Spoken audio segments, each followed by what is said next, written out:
Hai Sobat Kecepikong 1996. Apa kabar semuanya? Oke, balik lagi di video lainnya guys. Gua anggap aja kondisi kamu kayak gini.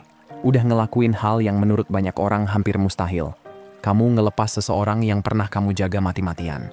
Minggu demi minggu lewat, bahkan mungkin udah masuk hitungan bulan sejak obrolan terakhir yang rasanya kayak nancep di hati kamu. Diam yang dulu bikin dada kamu sesek, bikin kamu ngerasa kehilangan tiap detiknya, perlahan berubah jadi suasana tenang yang akhirnya bisa kamu nikmati.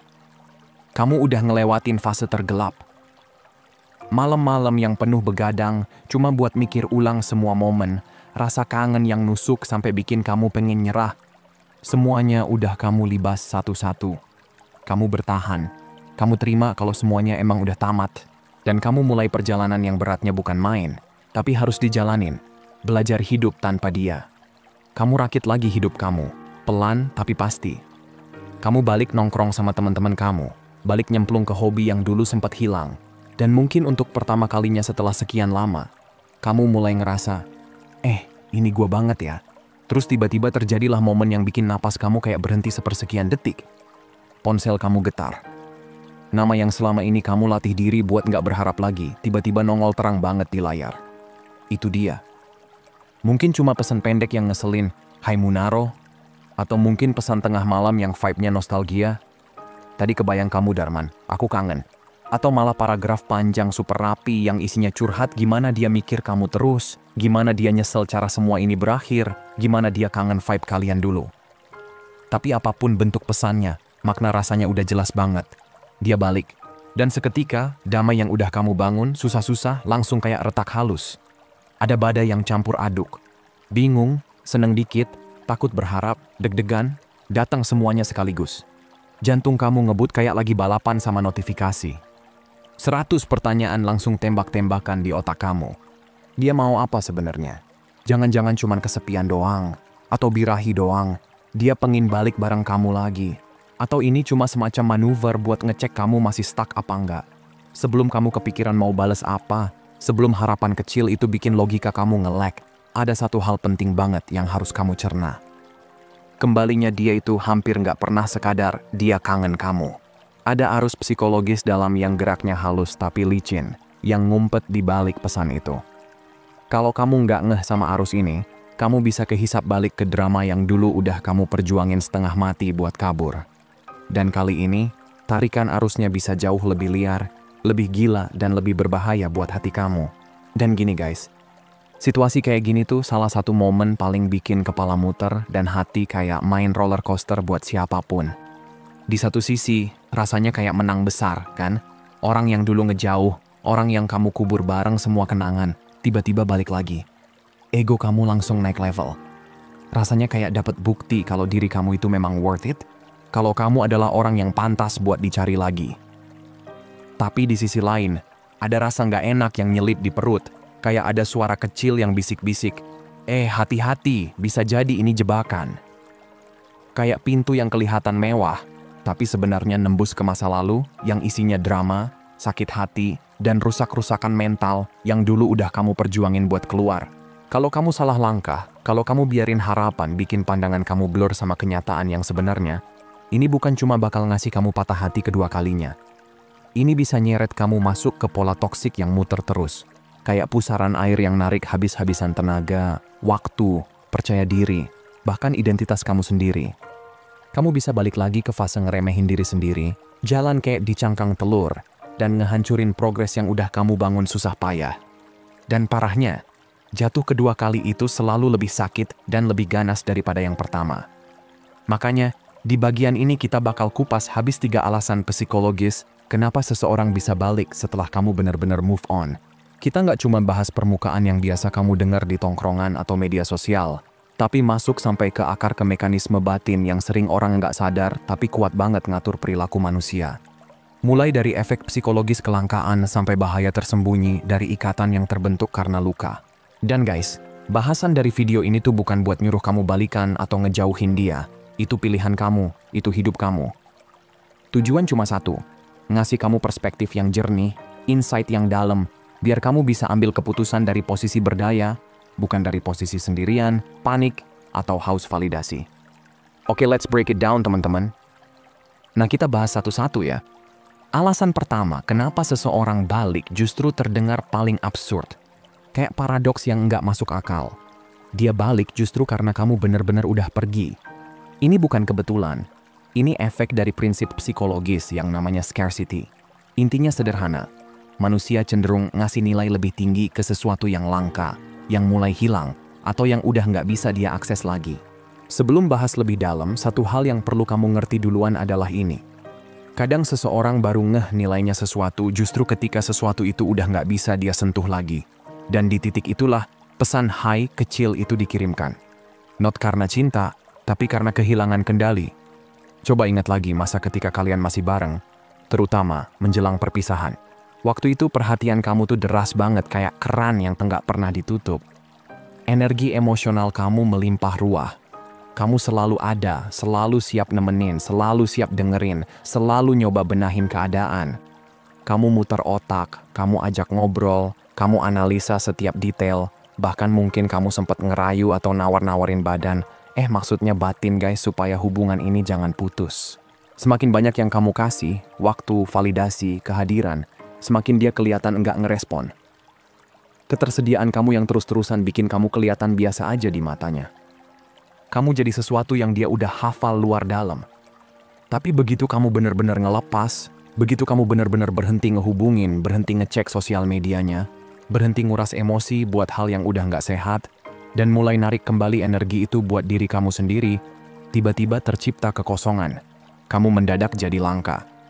Perhatian yang dulu dia anggap barang gratisan, hilang seketika. Dan di saat itu, otak manusia bisa kena trigger yang namanya rasa takut kehilangan. Atau dalam bahasa kerennya, loss aversion.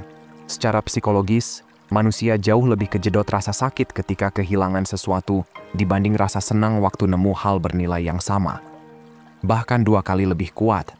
Waktu dia masih punya kamu, pikirannya mungkin fokus sama kekurangan kamu, masalah hubungan kalian, semua hal yang bikin hubungan itu terasa berat. Tapi ketika dia resmi kehilangan kamu, otaknya mulai main trik. Ada proses aneh tapi lumrah yang dilakukan otak manusia.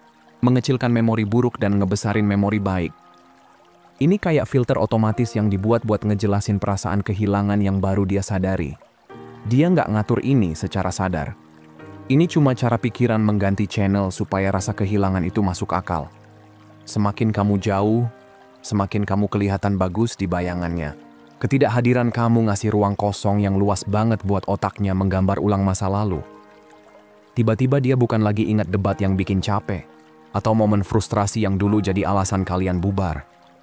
Dia ingat tawa bareng, candaan receh yang cuman kalian berdua paham, rasa nyambung, vibe nyaman, cara kamu mandang dia. Alasan perpisahan yang dulu kelihatan besar, sekarang jadi kabur, kayak bayangan. Dan rasa kehilangan kamu jadi jauh lebih nyata dan nyesek. Apalagi kalau dia lihat kamu mulai move on, entah dari cerita teman bersama atau dari unggahan sosial media yang nunjukin kamu beneran happy dan ngebangun hidup sendiri. Itu bikin dia sadar pintunya nggak cuma ketutup, tapi perlahan dikunci rapat. Muncul rasa buru-buru, panik, takut ketinggalan. Peluang buat dapetin kamu lagi makin tipis, dan justru itu yang bikin kamu jadi jauh lebih menarik di matanya. Pikirin deh, selama kamu ngejar dia, semua kendali ada di tangannya. Dia tahu kamu cuma satu pesan jarak. Kamu jadi semacam jaring pengaman yang dia percaya ada kapanpun dia butuh. Tapi seseorang yang benar-benar melepaskan, yang ngefokusin energi ke hidupnya sendiri, ke tujuan-tujuan yang bikin dirinya berkembang, ngirim sinyal paling lantang yang bisa dikirim tanpa ngomong apa-apa. Pesannya jelas, aku lagi ngebangun hidup yang utuh dan berarti, tanpa mengandalkan kamu. Bagian ini penting banget buat kamu pahami. Ini bukan jadi orang yang sok ya, bukan trik pura-pura jual mahal supaya terlihat mahal. Ini hasil asli dari perjalanan kamu yang beneran sibuk ngebangun hidup sendiri, sampai tanpa sadar kamu jadi sosok yang memang sulit dijangkau. Kamu bukan cuma kelihatan punya harga diri, kamu benar-benar hidup dengan rasa hormat pada diri sendiri. Dan justru itu alasan dia balik. Bukan karena kamu memohon, bukan karena kamu memelas.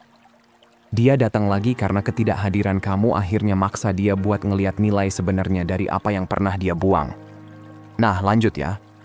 Alasan kedua ini jauh lebih rumit, lebih licin, dan bisa jauh lebih bahaya kalau kamu tidak sadar.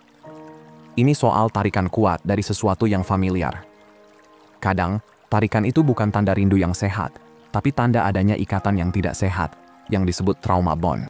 Dan ini penting banget dipahami, karena trauma bond bukan sekadar dua orang yang pernah sama-sama ngelewatin masa susah. Trauma bond terbentuk dari pola hubungan beracun yang jalurnya naik turun secara ekstrem. Ada perlakuan buruk, lalu disusul pelukan hangat dan janji manis yang bikin kamu gamang. Pola toksik ini biasanya bergerak seperti lingkaran yang bisa kamu tebak, tapi tetap bikin kamu capek jiwa. Awalnya selalu ada fase tenang, fase yang rasanya manis, nyaman, bahkan sempurna. Lalu perlahan ketegangan mulai muncul. Kamu bisa ngerasain auranya. Kamu mulai ekstra hati-hati, milih kata-kata, takut salah gerak, takut memicu sesuatu yang kamu sendiri sudah nggak sanggup hadapi lagi. Ketegangan itu naik sedikit demi sedikit, sampai akhirnya meledak. Ledakannya tidak selalu berbentuk kekerasan fisik. Bisa pertengkaran besar, bisa sikap diam berhari-hari, bisa gaslighting yang bikin kamu ragu sama kewarasan sendiri, atau manipulasi emosional yang bikin kamu ngerasa bersalah tanpa alasan. Setelah badai itu lewat, masuk lagi ke fase bulan madu. Orang yang bikin kamu sakit itu mendadak berubah. Tiba-tiba jadi lembut, manis, penuh minta maaf, janji sana-sini, kayak orang yang menyesal setengah mati dan siap berubah. Perubahan mendadak dari rasa sakit ke kasih sayang yang intens itu bikin otak kamu kewalahan. Tubuh kamu kecanduan bukan pada rasa sakitnya, tapi pada rasa lega dan validasi besar yang datang setelahnya. High itu terasa luar biasa karena low-nya sangat dalam. Dan kecanduan itulah yang bikin banyak orang balik lagi meskipun tahu itu hubungan yang nggak sehat. Tarikan balik itu kuat karena otak kamu terbiasa digiring ke jurang lalu ditarik lagi ke pelukan hangat. Rasanya membingungkan, tapi buat yang pernah ada di titik itu, rasa ini sangat nyata. Sekarang memang nggak semua hubungan yang penuh drama otomatis masuk kategori trauma bond, tapi ikatan kayak gini biasanya tumbuh subur di hubungan yang nggak seimbang. Yang satu pegang kendali, yang satu terus ngejar. Ditambah lagi pola naik turun yang terus berulang, kayak dihukum dulu baru dikasih hadiah lagi. Pola ini namanya intermittent reinforcement, dan di dunia psikologi, ini tuh salah satu pola paling bikin orang kecanduan. Sama persis kayak alasan kenapa para penjudol terus aja mencet tombol spin, biar jackpot padahal udah kalah berkali-kali. Mereka rela rugi demi satu momen menang yang munculnya random. Di hubungan yang toksik, pola kayak gini bikin kamu ketagihan sama dinamika yang sebenarnya bikin capek jiwa. Kamu terus nunggu momen fase manis balik lagi, padahal sebelum itu, kamu harus ketiban fase pahit dulu. Waktu kamu akhirnya ngejauh, berhenti ngejar, berhenti ngasih energi, dan bener-bener narik diri kamu dari drama itu, kamu otomatis mecahin siklusnya. Dan karena siklus kacau itu putus, otaknya bisa kebingungan dan masuk fase sakau emosional. Dia sudah kebiasa hidup dengan adrenalin naik turun kayak roller coaster, yang bikin deg-degan, stres, tapi juga bikin ketagihan. Begitu hilang, tubuhnya keresahan sendiri, dan itu bisa narik dia balik, bukan karena dia tulus kangen, tapi karena dia kangen ritme emosionalnya. Buat dia, pola itu kerasa familiar, kerasa rumah. Cuma rumahnya ya kebakaran mulu. Tapi sekarang, coba kamu jujur sama diri sendiri. Dulu hubungan kalian naik turunnya parah banget kan? Lagi adem, tiba-tiba meledak. Kamu sering ngerasa harus jaga banget omongan kan? Takut salah dikit langsung meledak drama kan? Dia sering narik kamu deket, bikin kamu ngerasa dibutuhin, lalu tiba-tiba dingin dan ngejauh kayak nggak kenal kan? Kamu pernah nutupin drama kalian dari teman-teman karena malu sendiri sama apa yang sebenarnya kamu jalani kan? Dan selama bareng dia, rasa percaya diri kamu perlahan turun sampai kamu nggak kenal lagi siapa diri kamu yang aslinya kan? Kalau semua itu kejadian, kamu harus super hati-hati. Karena kalau kamu balik tanpa sadar soal pola ini, kamu bukan mulai lembaran baru. Kamu cuma masuk wahana yang sama, putaran yang sama, turun di titik yang sama, sakit yang sama, dan biasanya makin ke belakang makin nyakitin. Nah lanjut ya. Alasan ketiga kenapa dia balik itu sebenarnya paling manis di permukaan, tapi paling licin kalau kamu nggak waspada. Dia balik bukan buat versi kamu yang dulu.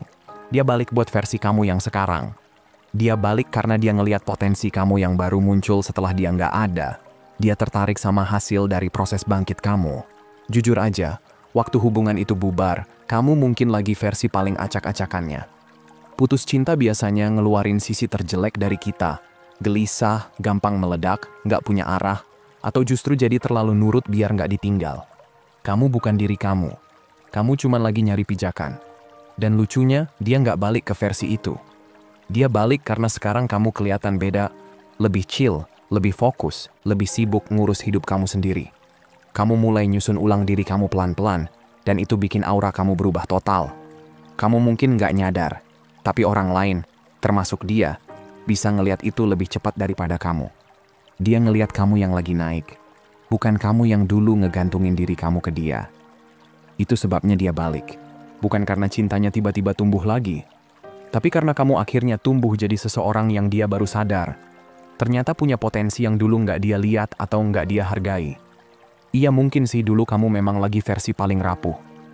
Kamu butuh diperhatiin, gampang cemas, sering overthinking, dan kayak tiap hari butuh diyakinkan kalau semuanya baik-baik aja. Perkembangan diri kamu mandek total, karena semua energi mental dan perasaanmu kebuang buat nutupin lubang-lubang di hubungan yang udah bocor dari segala sisi. Dan ya, itu memang versi kamu yang dia tinggalin. Versi yang hidupnya muter di sekeliling hubungan, yang bahagianya tergantung satu orang, dan yang pelan-pelan kehilangan jati diri karena terlalu fokus ngejaga sesuatu yang sebenarnya udah goyah dari jauh-jauh hari. Tapi pas kamu benar-benar ngelepas, ada hal besar yang berubah dalam dirimu. Seluruh energi yang dulu kamu pakai buat ngejar, ngeyakinin diri sendiri, atau ngegantungin harapan, tiba-tiba harus balik ke tempat yang seharusnya, diri kamu sendiri. Tanpa sadar, kamu mulai balik ngegas hidup kamu. Kamu balik rajin olahraga, mulai peduli sama kesehatan mentalmu, mulai fokus sama kerjaan atau bisnis. Kamu reconnect sama teman-teman yang dulu kamu jauhin gara-gara drama hubungan. Kamu ngerasain lagi gimana rasanya ketawa tanpa beban, nongkrong tanpa harus mikir bakal ada perang dunia ketiga begitu pulang. Kamu mulai bangun hidup yang punya makna tanpa harus ada siapapun di pusatnya selain diri kamu sendiri. Dan percaya atau enggak, semua perubahan itu kelihatan banget. Entah dia ngeliat dari postingan kamu yang makin glowing, dengar cerita dari teman yang bilang kamu lagi on fire, atau sekadar ngeh dari heningmu yang sekarang kerasa beda, dia dapat sinyal jelas banget. Kamu lagi naik level. Kamu udah nggak jadi versi lama yang gampang runtuh. Kamu udah nemuin lagi ritme, arah, vibe, dan sense of worth yang dulu sempat hilang. Versi kamu yang sekarang, yang fokus, yang kuat, yang punya arah, itu bikin dia kepikiran. Dari situ muncullah rasa nyesel kecil yang lama-lama berubah jadi perasaan. Duh, apa jangan-jangan aku salah langkah? Di kepalanya mulai muncul pikiran, kok sekarang dia kelihatan lebih stabil, lebih percaya diri, lebih bahagia, lebih asoy. Dan perlahan, dia jadi tertarik lagi.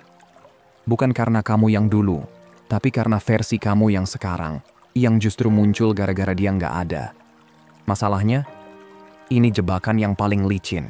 Karena kalau kamu nerima dia balik dan langsung naruh dia lagi sebagai prioritas utama, langsung buang rutinitas baru kamu, langsung nurut semua maunya biar hubungan adem, kamu bisa balik ke versi lama yang dia tinggalin dulu. Kamu berubah jadi seseorang yang kemarin-kemarin kamu bangun mati-matian buat ninggalin.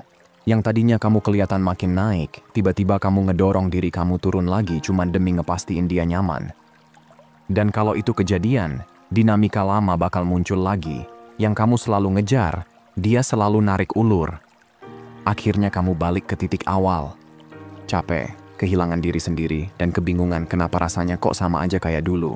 Dan sekarang nama dia kebuka di layar ponselmu. Deg-degan, wajar. Tapi justru ini momen paling krusial, momen paling kuat sekaligus paling rawan. Kamu lagi megang kendali penuh, dan apa yang kamu lakuin setelah ini bakal ngarahin semuanya. Mau kamu balas, mau kamu cuekin, mau kamu tarik batas, semua pilihan ada di tangan kamu. Yang penting kamu sadar dulu. Jangan sampai proses panjang yang bikin kamu berkembang malah runtuh cuma gara-gara satu notifikasi. Karena kadang yang balik bukan karena cinta, tapi karena mereka baru sadar kamu lagi jadi seseorang yang bahkan mereka sendiri nggak pernah bantu kamu capai. Nah, terakhir, dan yang paling penting guys, sekarang gini, ada 3 langkah yang benar-benar wajib kamu lakuin kalau situasi kayak gini kejadian. Langkah pertama, jangan sampai kamu naruh dia jadi pusat dunia kamu lagi. Biasanya begitu lihat namanya muncul, badan langsung kestrum adrenalin, tiba-tiba pengen buru-buru bales, pengen langsung fokus full ke dia kayak dulu. Tapi serius, tahan banget dorongan itu. Kamu udah ngabisin berminggu-minggu, bahkan berbulan-bulan buat bangun rutinitas baru, vibe baru, dan versi diri yang jauh lebih sehat. Jangan rusakin semuanya cuman gara-gara satu momen kecil. Tetap respon dengan tenang, santai, tapi nggak langsung lompat-lompat. Balasan simple yang agak ditunda kayak, "Hey, seneng dengar kabar kamu. Semoga kamu juga baik-baik aja ya. Aku lagi ngerjain sesuatu dulu, nanti aku kabarin lagi." Itu udah lebih dari cukup. Ini bukan sikap dingin atau nyolot. Ini kenyataan. Kamu lagi ngerjain sesuatu. Kamu lagi bangun hidupmu sendiri. Dan cara jawab kayak gini bikin kamu tetap punya harga diri dan kasih sinyal halus bahwa hidup kamu udah nggak muter di sekeliling dia. Langkah kedua, bikin batas yang jelas soal komunikasi. Kalau kamu ngerasa masih oke buat ngobrol, tujuan kamu bukan buat balik ke chat panjang tiap malam, kirim meme nostalgia, atau dengerin cerita hariannya kayak dulu. Itu cuma jebakan yang bakal narik kamu balik ke zona abu-abu yang bikin kamu ngasih energi ala pasangan padahal statusnya nggak jelas sama sekali. Kalau memang mau ngobrol kamu yang mimpin arah pembicaraannya, cukup bilang kayak, "Aku nggak keberatan catch up sebentar buat tahu apa yang lagi kamu pikirin. Kamu free buat call cepat hari Senin malam nggak?" Nah, dengan format kayak gini, kamu bikin obrolannya punya tujuan, bukan jadi seluncuran santai balik ke DM yang ujung-ujungnya bikin baper lagi. Dan ingat, tugas kamu di call itu bukan buat ngejual diri, bukan buat ngeyakinin dia kalau kamu udah berubah, dan bukan buat bikin suasana manis kayak awal pendekatan. Kamu harus jadi pengamat. Dengerin lebih banyak daripada ngomong. Cari tahu apa alasan dia balik, apa yang berubah, seberapa besar tanggung jawab yang dia ambil soal kenapa hubungan dulu hancur. Dan yang paling penting, apa sebenarnya yang dia mau sekarang. Karena dari jawaban-jawaban itu, kamu bisa lihat dengan jelas, dia balik karena kamu, atau karena situasi hidupnya lagi bikin dia butuh kenyamanan sementara, atau bahkan cuman karena lagi sange aja. Dan langkah ketiga, ini yang paling krusial. Nilai dulu, jangan langsung ke mode bikin ulang hubungan. Di titik ini, kamu harus masuk mode detektif dingin, bukan mode romantis yang gampang kebawa suasana. Si romantis bakal sibuk nyari tanda-tanda kecil yang bikin dia merasa, aduh, mungkin dia masih sayang. Tapi si detektif bakal fokus nyari bukti nyata. Apakah akar masalah hubungan kalian dulu beneran sudah dibereskan atau cuma ditutupin pakai perasaan hangat sesaat? Kamu perlu lihat apakah dia benar-benar ngelakuin refleksi diri. Bisa nggak dia ngejelasin apa yang dia pelajari dan apa yang bakal dia lakuin beda kalau hubungan ini jalan lagi. Kalau yang dia omongin cuma, aku kangen momen-momen enaknya. Atau, akhir-akhir ini aku ngerasa sepi. Itu bendera merah ukuran jumbo. Itu nostalgia, bukan perkembangan. Itu sinyal dia lagi nyari penghiburan, bukan solusi jangka panjang. Hubungan yang sehat buat dipertemukan lagi, itu cuma mungkin kalau dua-duanya berkembang dan siap ngebahas masalah inti yang dulu bikin semuanya retak. Kalau dia cuma pengen pencet tombol ulang dan pura-pura semuanya nggak pernah berantakan, kamu harus sadar kalau kamu lagi siap-siap masuk ke sequel film lama yang kamu udah tahu endingnya jelek. Dan yang sering orang salah kira, kembalinya dia itu seolah-olah tentang dirinya. Padahal sebenarnya itu cerminan dari kamu. Itu bukti betapa kuatnya langkah yang kamu ambil saat kamu berani ninggalin sesuatu yang udah rusak, berani nahan sakitnya kehilangan, dan milih balik fokus ke diri sendiri. Kekuatan yang kamu rasain sekarang bukan hadiah dari pesan dia. Itu hasil kerja keras kamu lewat malam-malam sepi, hari-hari berat, dan minggu-minggu yang bikin kamu ditempa tanpa ada siapapun yang tepuk tangan. Kamu yang ngehasilin itu. Dan sekarang, keputusan sepenuhnya ada di tangan kamu. Momen ini bisa jadi kesempatan bagus buat bangun hubungan yang lebih sehat, lebih dewasa, dan lebih kuat. Kalau dia juga berkembang dan siap ngerjain PR-nya. Atau bisa jadi ini ujian terakhir dari semesta, momen final yang kamu butuhin buat nutup bab itu selamanya dan jalan ke depan tanpa nengok ke belakang sama sekali. Jangan terjebak sama rayuan nostalgia atau imajinasi indah tentang seandainya. Jadi, arsiteknya hidup kamu. Kamu yang lagi nyusun pondasinya, bata demi bata. Masa depan kamu itu lagi kamu bentuk sekarang. Dan dari posisi yang penuh kekuatan ini, kamu harus mutusin apakah dia pantas masuk ke masa depan yang lagi kamu bangun. Setelah itu, kamu tetap lanjut ngelangkah dengan atau tanpa dia. So guys, segitu aja dulu buat hari ini. Sehat selalu ya, semoga harinya menyenangkan dan seperti biasa teman-teman, hargai diri kamu di atas perasaan kamu. Abaikan apa yang kamu rasain, dan ingat apa yang kamu layak dapetin. Kalau mau hubunganmu jauh lebih baik dan sehat, hargai dan perlakukan dengan baik diri sendiri dulu. Makasih udah nonton ya, dan sampai jumpa di video berikutnya teman-teman.